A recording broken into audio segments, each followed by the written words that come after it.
En el centro Sefarad, una exposición documenta el día a día de los judíos de la península ibérica. Facsímiles y recreaciones de los documentos encontrados por dos hermanas británicas en un viaje al Cairo nos muestran que en España estuvo la mayor comunidad judía del mundo entre los siglos X y XV.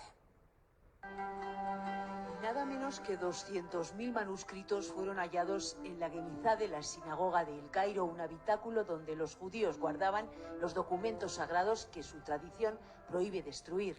Y todos esos documentos se recuperaron y hacen referencia a una muy rica vida judía en la península antes de ser España. Entre ellos la carta de un comerciante de Al-Ándalus o una cartilla donde los estudiantes aprendían hebreo. Existen pues las letras del alfabeto hebreo y algunas en letras en oro, ¿no? Los que más dinero tenían pues podían mandar a estos escolares a este tipo de escuelas, y los que no pues los mandaban a escuelas donde no tenían el alfabeto en oro.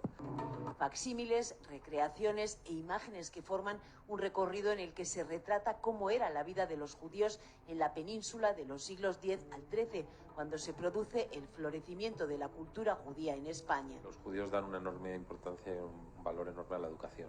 Y eso en los siglos X a XIII es lo que hacían los judíos en España: estudiar literatura, música, medicina y hacer florecer las artes. Una parte de nuestra historia y de nuestra cultura.